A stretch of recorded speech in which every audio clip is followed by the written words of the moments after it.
ইমোশনে fulfil না কি বলবো, আমি তো পুরো রীতিমতো সোফায় শুয়ে শুয়ে টস টস করে চোখ দিয়ে জল পড়ছিল। ওখানে ডায়মন্ড নেই, ডায়মন্ড যখন পাবো তখন খুঁজে লিখে নিচ্ছি আমি যে আজকে এটা করবোই। এটা হচ্ছে আমার মাদার প্ল্যান্ট বলতে পারো। প্রথম আমি এই গাছটাই নিয়ে এসেছিলাম যখন এইটুকুটা ছিল। Hello everyone, good morning, welcome back to my channel Heavenly friendship. আজকে কি বার? মঙ্গলবার। তো আজকের ব্লগটা এখন থেকে শুরু করছি। এখন ঘড়িতে বাজছে প্রায় 8:23 বাজছে। বেটু স্কুল চলে গেছে, বেটুর পাপা গেছে বেটুকে স্কুলে দিতে। আর আমার ব্রাশ ফ্রাশ হয়ে গেছে, ফ্রেশ হয়ে গেছি। এবার চুলটা আজরাবো, যেটা হচ্ছে সকালের প্রথম কাজ ঘুম থেকে উঠে। আর আজকের ব্লগটা আমি আর চা খেতে খেতে শুরু করিনি, কেননা তোমরাও বোর হচ্ছ আর আমিও বোর হচ্ছি। তার আগে আজকে চলে যাবো সোজা হচ্ছে কিচেনে রান্না করতে, কেননা ওই যে বলেছিলাম আগের দিন আমার বড় শুক্তো খাওয়ার জন্য সবকিছু নিয়ে এসেছিল। তো আজকেও আমরা দুজনেই খাবো, আমি আর মধু লাঞ্চে। তো আজকে ভাবছি একটু শুক্তো বানাবো আর ভাত বানাবো। আর ডাল আজকে লাগবে না, শুধু শুক্তো করবো। আর সেরকম কিছু করবো না, বাড়িতে ডিমও নেই, অনেক কিছুই নেই। বাট আজকে শুধু লাঞ্চে হবে শুক্তো আর ভাত। আর হাস্যকর হলেও ব্যাপারটা এটা, দুজনের জন্য কি করবো বলো, ভালো লাগে না দুজনের জন্য করতে। তো চলো এখন হচ্ছে যাই, নিজের কাজে লেগে পড়ি। তার আগে আজকে আমি মাস্ট সব থেকে ইম্পর্টেন্ট যে কাজটা করব সেটা হলো গাছগুলোকে প্রুন করা। মানে একদম লিখে নিচ্ছি আমি যে আজকে এটা করবোই। চলো। তো আমার সকালবেলায় সবজি টবজি কাটা হয়ে গেছে, দিয়ে ফোনটা নিয়ে বসেছিলাম চাটা নিয়ে, সেই করতে করতে 1 ঘন্টা পার করে দিলাম। এটাই হচ্ছে আমাদের ফালতু সময়ে চলে যাওয়া আর কি। তার মধ্যে বিছানাটা তুলেছি, অবভিয়াসলি একটা কাজের কাজ হয়েছে, বাট এখনো অনেক কাজ বাকি আছে। সবজিগুলো ভাগ্যিস কেটে নিয়েছি, 10টা বেজে গেছে, প্রায় 9:40 বাজছে। মানে চা খেয়ে ওই ফোন দেখতে দেখতে স্ক্রল করতে করতে হইয়া টাইম কাট গেয়া। আব চলো। আমি করলা আদাটাও কেটেছি, কারণ আদাটা পেস্ট করে নেবো। একটু বিট ছিল, বিট ভাজা করেছি, আর এখানে বাকি সব সবজিগুলো মিক্স করা আছে। তো চলো বন্ধুরা, ঝটপট রান্না বান্না সেরে নিই। বাট কাজ শুরু করার আগে সব থেকে ইম্পর্টেন্ট যেটা, সেটা হলো গান চালানো। কারণ ওটা না হলে রান্না বান্না আমার মন বসবে না, এমনিতেই বসতে চায় না। তো সেই জন্য আমাকে টিভিটা তো চালাতেই হবে। বাই দ্য ওয়ে, কালকে না, সানডের ইন্ডিয়ান আইডলের যে লাস্ট এপিসোডটা ছিল, উফ, মাদার স্পেশাল, জাস্ট ফাটাফাটি অসাম। মানে যদি তুমি দেখো এপিসোডটা, জানি না তোমরা গানের ভক্ত কিনা, যারা গানের ভক্ত তারা তো অবভিয়াসলি ভালোবাসবে। বাকি এপিসোডটা এত ইমোশনে ফুলফিল না কি বলবো, আমি তো পুরো রীতিমতো সোফায় শুয়ে শুয়ে টস টস করে চোখ দিয়ে জল পড়ছিল আর দেখছিলাম। মানে এত ভালো লেগেছে না আমার লাস্ট এপিসোড, এরকমভাবেই এন্ড করা ভালো। মানে ফাটাফাটি। এবার ফাইনালে হবে, মানে ফাইনাল হবে, গ্র্যান্ড ফিনালে যেটা 3 মার্চ, সেটা তো আমি অবশ্যই মিস করবো না। কেননা আমি তো গানের ভক্ত বটে, এবার ইন্ডিয়ান আইডলটা আমার ভীষণ ভালো লাগে। কি গান চালাই, বড় কোয়েশ্চেন। কি গান চালাই? চলো তাহলে কি গান দিয়ে শুরু করা যাক। কি গান শোনাবো বলো, আগেয়া। গান চালাচ্ছি মানে আর এখন কথা বলতে পারবো না, বাকিটা ভয়েস ওভারে চলবে। গানটা চালিয়ে দিয়েই প্রথমে গেলাম কিচেনে, কেননা রান্নাটা এবার বসাতে হবে। তো গ্যাস জ্বালাতে গিয়ে হলো একটা দুর্ঘটনা, দেখছো? মানে দুর্ঘটনা বলবো না, তবে একটা ঘটনা তো ঘটলোই, যেটা দেখে ভীষণ ভয় পেয়ে গেছিলাম। কেননা গ্যাসে আমার এমনিই খুব ভয় লাগে। তো দেখলাম গ্যাসটা একটু নোংরাটা জমে গেছে, সেজন্য এরকম আওয়াজ করছিল জাম হয়ে। তো ভালো করে ওই জন্য ক্লিন করে তারপরে গ্যাসটা অন করে জ্বালালাম। প্রথমে শুক্তোর সবজিগুলো ভেজে নেব। এখানে সবজি বলতে শুক্তোর বেগুন, আলু, কাঁচকলা, গাজর আর হচ্ছে সজনে ডাঁটা দিয়েছি, যে এগুলোই মেন ইনগ্রেডিয়েন্টস বলতে পারো। আর বাকি যেগুলো আছে সেগুলো আমি আলাদা আলাদা করে ভেজে নিয়েছি, বেগুন, করলা এগুলো। তবে তেলে ছেঁকে নিলে টেস্ট তো অবশ্যই ভালো হয়, তবে আমাদের একটু কম তেলেই রান্না হয়, সেটা তোমাদেরকে আগেই বলেছি, তোমরা দেখতেও পাও হয়তো। তো দিয়ে নুন হলুদ দিয়ে ভালো করে ওগুলোকে আস্তে আস্তে করে ভেজে নেব। তার মধ্যেই গেলাম আমি ঘরের মধ্যে, কেননা কাল গেছিলাম বিয়ে বাড়ি। তো বিয়ে বাড়ি যখন গেছিলাম না, এই শাড়িগুলোকে এসে আর রোদে দেওয়া হয়নি। তো আজকে ভালো করে ভাঁজ করে বা শাড়ি ব্লাউজ সব কিছু রোদে দেবো আর কি, তারপরে আলমারির ভিতরে কুড়াবো। আসলে টুকটুক করে সকাল থেকে কাজ করব না বললেও একটা করে এমন কাজ বেরিয়ে যায় না, যে সকাল থেকে পুরো দুপুর গড়িয়ে যায়, জানো তো। আজকাল তো শীতকালে মনে হচ্ছে তাও তাড়াতাড়ি সব কিছু হতো, কিন্তু এই গ্রীষ্মকাল পড়ার পর আমি তো যেন সব কমপ্লিট করতেই পারছি না। সকাল 8:30 থেকে শুরু করি, সেটা গিয়ে দুপুর 2টোতে শেষ হয়, জানো তো। জানি না কিভাবে সব কমপ্লিট করব, মানে একটার পর একটা কাজ যেন বাড়তেই থাকে, লেগেই থাকে। আর আজকে একটু রোদটা দিয়েছিল, সেজন্য শাড়িগুলোকে দিলাম, তারপরে গেলাম আবার কিচেনে। ওখানে গিয়ে দেখি সবজিগুলো ভাজা হয়ে গেছে, আর তারপরে ভাজবো বাকি সবজিগুলো, তার মধ্যে আমি তোমাদেরকে বলে রাখি যে আমার কড়াইটা একদম নষ্ট হয়ে গেছে, এবার নতুন কড়াই কিনতে হবে।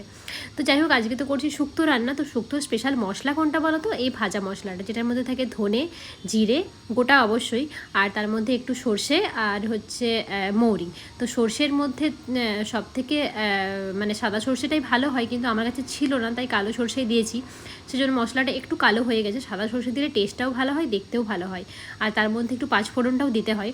আর আমি এখানে আদাও বেটে নিয়েছি, আর বিটটা ভাজতে দিয়েছি। বিটটা ভাজতে দিয়ে আমি ভাবলাম যে বাকি কাজটা এখন করে নিই, কেননা ঘরটা তো ক্লিন করতে হবে, সোফাটাও ক্লিন করতে হবে। তাই একটা একটা করে ভাজতে দিয়ে আমি চলে গেলাম। আসলে রান্না করতে করতে আমার একসাথে অনেকগুলো কাজই চলতে থাকে, শুধু রান্নাঘরে বসে খুন্তিটা আমি নাড়ি না, তাই একটা একটাভাবে ওইভাবেই কাজ চলছিল।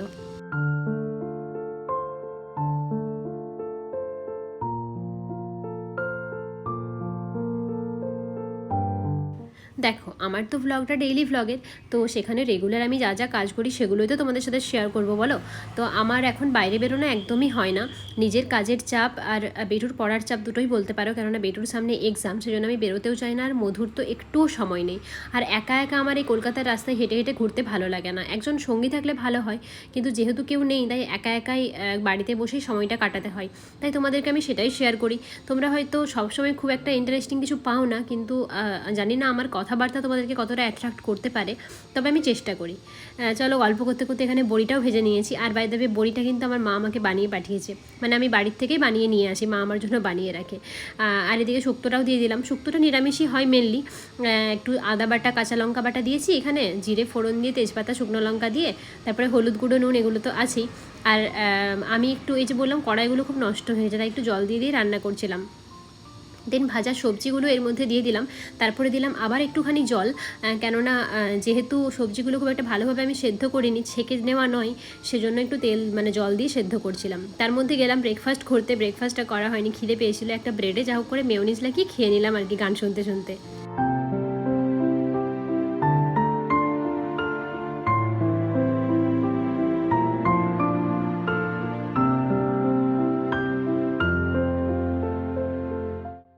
তো চলো, এখানে আমার সবজিগুলো সেদ্ধ হয়ে গেছে, তারপরে ওর মধ্যে দিয়ে দিলাম দুধ, যেটা হচ্ছে শুক্তো রান্নার সব থেকে ভালো জিনিস, যেটার জন্য আমার শুক্তোটা বেশি পছন্দ। আর এই হলো ভাজা মশলাটা, ছড়িয়ে দিলেই শুক্তো আমার রেডি। কিন্তু শুক্তোটা আমি মায়ের কাছ থেকে শিখেছিলাম, আমার মায়ের কাছ থেকে। আমার শুক্তো চিরকালই খুব পছন্দ ছোটোর থেকে। আর এই ভাজা মশলাটার জন্য স্মেলটা এত ভালো লাগে না, বাড়ি গেলে তো মা আমার জন্য স্পেশালি শুক্তো করে, আর আমিও সেজন্য শুক্তোটা করি। আমার হাতে শুক্তোটা সবাই পছন্দ করে। বাই দ্য ওয়ে, শুক্তোটা তো রান্না হয়ে গেছে, কিন্তু ঘিটা দিতে ভুলে গেছিলাম, জানো তো। দিয়ে পরে আবার ঘিটা দিলাম, আর ঘিটা দেওয়ার পর স্মেলটা যা বেরোচ্ছিল না, উফ কী যে বলবো। এমনিতে আমার মানে টাটকা ঘিয়ের স্মেল খুব ভালো লাগে, বাড়ির ঘি অবশ্যই। তো সেটাই গন্ধটা একটু শুকছিলাম আর কি।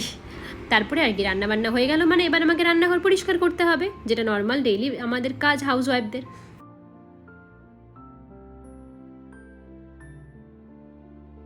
তো বন্ধুগণ, আমার কিচেনের কাজ মোটামুটি কমপ্লিট, রান্না বান্না, শুধু গ্যাসটা ক্লিন করতে বাকি আছে। যখন গরম আছে গ্যাসটা, সেজন্য ঠান্ডা হোক, তারপরে পরিষ্কার করব। তো চলো, আমার গাছের প্রুনিংয়ের কাজটা আমি শুরু করবো। আমার জানালার এই গাছটা দিয়ে, জেড প্ল্যান্টটা যেটা বলেছিলাম প্রুন করতে হবে,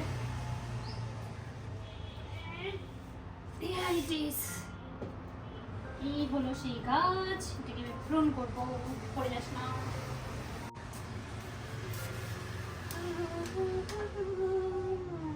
এত সুন্দর গাছটাকে কাটতে হবে, কি কষ্ট হচ্ছে।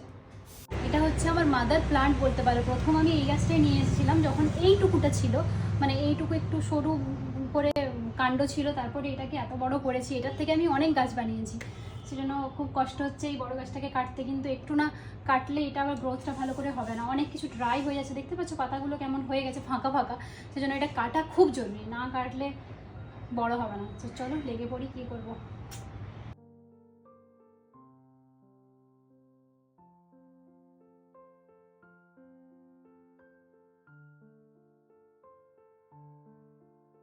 তো বাই দ্য ওয়ে, আমার একটা গাছের প্রুনিং হয়ে গেছে, আরেকটারও হয়ে গেছে। এই গাছটার আমি সব থেকে বেশি হার্ড প্রুন করেছি, দেখতে পাচ্ছ কত মোটা মোটা ডালগুলো কেটেছি, কেননা প্ল্যানিং আছে এটা দিয়ে একটা কিছু শেপ বানিয়ে ডিজাইন করবো, সেজন্য এটাকে কাটলাম।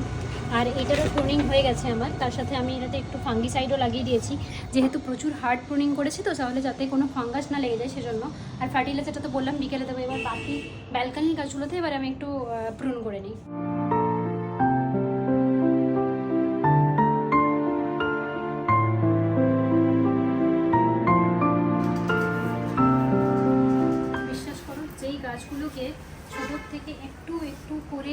টবের জল দিয়ে ফার্টিলাইজার দিয়ে সেগুলোকে হঠাৎ করে কেটে দেওয়াটা বড্ড কষ্ট হয় মুখে পাথর দিয়ে। তারপরে এগুলোকে বড় করেছি, কিন্তু সেই কিছুদিন বাড়িতে যখন না থাকি তখন এই গাছগুলো অবহেলায় এরকম হয়ে যায়, তারপরে আমাকে কেটে ফেলতে হয়। আমি কত কষ্ট করে এগুলোকে বড় করেছি, কেটে লাগিয়েছি। এই যে যেটা যেমন একটা পাতা নেই, দেখো এগুলো অবহেলার ফল। মানে যখনই বাড়ি থাকি না, ধরো জল পাই না, তখন পাতাগুলো শুকিয়ে যায়, সেই রকম আর কি। তাহলে এগুলো তো না কাটলে হবে না। দেখো এত ডালপালা সব পূরণ করেছি। আর যে ঘরের মধ্যে এগুলো আছে আরও, এগুলো আসলে পূরণ করলেও আমি কিন্তু এগুলো ফেলে দেবো না, এগুলোকে আমি আরও লাগিয়ে দেবো, কারণ আমার ভীষণ কষ্ট হয় এগুলো ফেলতে। আপাতত আমি জলের মধ্যে দিয়ে রাখছি, কালকে মাটি বানাবো, কারণ মাটিটা বানাতে আজকে অলরেডি 12:10 বাজছে। মাটি বানিয়ে কালকে আবার এগুলোকে নতুন করে লাগিয়ে দেবো। তো আমার প্রুনিং কমপ্লিট, ব্যালকনি মোটামুটি সব গুছিয়ে প্লাস্টিকে ভরে নিয়েছি। এবার হচ্ছে ছাড় দেওয়া আর মোছা বাকি। তার মধ্যে আ গিয়া হামরা পাতিদেব, বাবু খাচ্ছে। তোমার না, আমি খাবো না, তোমার জন্যই করলা ভাজাটা করেছি। দেখো শুক্তোটা কেমন লাগলো, সত্য কথা কইবে, বলো, বলে ফেলো কি বলতে চাইছো। না না, কিছু একটা বলতে চাইছো, বলো। নুনটা ঠিক আছে, কিছু তো একটা বলতে চাইছে আমার মনে হচ্ছে। তো বন্ধুগণ, আমার স্নান হয়ে গেছে, লাঞ্চ করাও হয়ে গেছে, কেননা ঘড়িতে বাজছে 2:45। তার মধ্যে চলে এসেছে আমার বেটু। বাবা কেন সবগুলো বের করে দিচ্ছিস যে, সব বের করছিস কেন? এসে সব বের করতে শুরু করলো। প্রাইসটা তো এইটুকুই দিয়েছিলাম রে। অনেক ফ্রুট দিলে কিভাবে খাইস সবাই? ওরে বাবারে, অনেক ফ্রুট দিলে কি করে খাই? এই যে আমি এটা দিয়েছে কি কি এগুলো? ইরেজার দিয়েছে আমি না, শুধু ভেলকি সারাদিন। এটা বানিয়ে দেবো ঠিক চল, চান হয়ে গেছে। কি বলছিস? তো টিপসের বক্সটা দেব। কি টিপসের বক্সটা কি করবি? আমি একটা ডায়মন্ড নিয়েছিলাম, খুঁজে পেলাম। ওখানে ডায়মন্ড নেই, ডায়মন্ড যখন পাবো তখন খুঁজে দেখো দেবো। আমি দেখাচ্ছি, আমি বলছি এখন নেই। একবার যাই কালার। এখানে এরা শুরু হয়ে গেছে, বাবা আর বেটুতে মিলে ঝগড়া। আজকে এসেছে একটা চকলেট, কেউ গিফট করেছে মধুকে, বিদেশের চকলেট। মানে এই চকলেটটা প্রথমে না আমি এটা দেখে পড়ে উদ্ধার করতে পারিনি যে কি লেখা আছে, কেননা কি লিন্ডোর লেখা আছে, মানে কোনো আমাদের নর্মালি ইন্ডিয়ান ল্যাঙ্গুয়েজে কিছু লেখা নেই। আচ্ছা কি বলো, আমি তো সেজন্য বুঝতে পারিনি যে এটা কী জিনিস। বুঝতে পারছি যে কিছু একটা আছে, কিন্তু কি বুঝতে পারিনি। তারপরে খুলে দেখছি বেবি বেবি, কি বলতো এটা? ডাইনোসরের ডিম। গুড, দেখ ডাইনোসরের ডিম।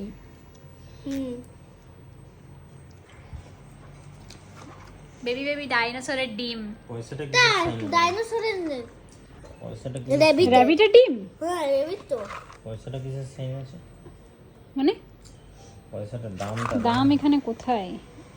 এটা কি ইউরো? এই ইয়ের মতো লেখা আছে। হ্যাঁ, ইউরো 3,69, মানে কত জানি না। 360 টাকা। এটা কি ইউরো? এই ইয়ের মতো লেখা আছে। হ্যাঁ, ইউরো 3,69, মানে কত জানি না। 360 টাকা। 360 টাকা এই কটা চকলেট, 15টা চকলেটের দাম। আচ্ছা ঠিকই আছে। বাই দ্য ওয়ে, চকলেটটা দেখতে বড় সুন্দর, তার থেকেও ব্যাপার হচ্ছে এটাতে কটা যেন, তোর কাছে কি কালার দেখি? ব্লু আর ইয়েলো। ব্লুটা হচ্ছে একটু সেই ডার্ক চকলেট টাইপের, বাট ইয়েলোটা বড্ড মিল্কি মিল্কি দেখতেও আর খেতেও। এই যে আমাদের ডাইনোসরের ডিম। রেবিট ও র‍্যাবিট, সব শেষ। আর একটা ডিম বেঁচে আছে ডাইনোসরের। নে প্রশ্নটা বল দেখি। প্রশ্ন রবীন্দ্রনাথ ঠাকুর। মাগো আমায় ছুটি দিতে বল, সকাল থেকে পড়ছি যে মেলা। এখন আমি তোমার ঘরে বসে করবো শুধু পড়া পড়া খেলা। তুমি বলছো দুপুর এখন সবে, না হলো না হয় যেন, না হয় যেন সত্যি হলো তাই। একদিনও কি দুপুরবেলা হলো হলে হলে বিকেল হলো। বিকেল হলো মনে করতে নাই। তালিয়ে শিখেছে। কাল রাত থেকে আজকের মধ্যে ওর অ্যাচিভমেন্টটা এইটুকু প্রশ্ন কবিতাটা শেখা। আরও কটা লাইন আছে, আজকে মুখস্থ করে দেবো।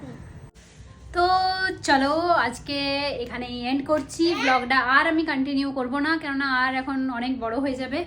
আর কেমন লাগলো ব্লগটা অবশ্যই জানিও। সকাল থেকে এত হেকটিক চলে না, মানে সকাল থেকে চলতেই থাকে, এতক্ষণ একটু রেস্ট পাই, তাও আবার পড়তে আসবে একটু পরেই, মানে রেস্টের কোনো উপায় নেই। একটু আপাতত টিভিটা চালাই, দেখি কি দেখা যায়, মানে টিভিটা না দেখলেও একটু এদিক ওদিক ঘোরালেও মনটা একটু ফ্রেশ হয়, তো ভালো লাগে।